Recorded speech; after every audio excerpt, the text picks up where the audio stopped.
नमस्कार दोस्तों, क्या आप यकीन करेंगे कि इतिहास में एक ऐसा दौर आया था जब पीतल और चांदी के टुकड़ों की कीमत सोने चांदी के बराबर हो गई थी। एक ऐसा राजा जिसने रातों रात सिक्कों की परिभाषा ही बदल दी, लेकिन उसकी यही एडवांस सोच उसके साम्राज्य की बर्बादी का कारण बन गई और पूरा देश उस प्रयोग से हिल गया हो। आज हम बात करेंगे दिल्ली सल्तनत के सबसे विवादास्पद शासक मोहम्मद बिन तुगलक की, जिसकी एक अनोखी योजना ने इतिहास में उसे पागल या प्रतिभाशाली दोनों बना दिया। 14वीं शताब्दी में भारत पर शासन कर रहे थे मोहम्मद बिन तुगलक, जो कि दिल्ली सल्तनत के सबसे शिक्षित और महत्वाकांक्षी शासकों में से एक थे। उन्होंने कई बड़े प्रयोग किए, जैसे राजधानी को दिल्ली से दौलताबाद ले जाना, कर प्रणाली में बदलाव करना और सबसे अनोखा सांकेतिक मुद्रा योजना। सुल्तान ने 1329 और 30 के आसपास एक नई योजना की शुरुआत की, जिसे हम कहते हैं टोकन करेंसी स्कीम।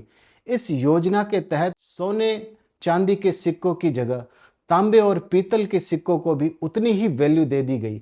यानी अगर पहले सोने का सिक्का 1 रुपए का था, तो अब तांबे का सिक्का भी 1 रुपए का माना जाने लगा। इसका मुख्य उद्देश्य था खजाने में कमी को दूर करना, सैन्य खर्च को पूरा करना और व्यापार को और आसान बनाना। यह विचार नया नहीं था। चीन में पहले ही कागजी मुद्रा और टोकन सिस्टम चल रहा था। सुल्तान ने सोचा, अगर चीन में यह प्रयोग सफल हो सकता है तो भारत में क्यों नहीं। यह एक तरह से आधुनिक फिएट करेंसी की शुरुआत करने जैसा था, जहां मुद्रा की कीमत धातु से नहीं बल्कि सरकार के भरोसे पर आधारित होती है। लेकिन यहीं से शुरू होती है इस योजना की असली कहानी। भारत में इस योजना के लिए कोई सख्त नियंत्रण व्यवस्था नहीं थी। नतीजा, हर कोई अपने ही घर पर नकली सिक्के बनाने लगा। इतिहासकार जियाउद्दीन बर्नी लिखते हैं कि हर हिंदू का घर टकसाल बन गया था। परिणाम यह हुआ कि बाजार में नकली सिक्कों की भरमार हो गई और सरकार को भारी नुकसान उठाना पड़ा तथा व्यापारियों ने इन सिक्कों को लेने से मना कर दिया। अंततः यह योजना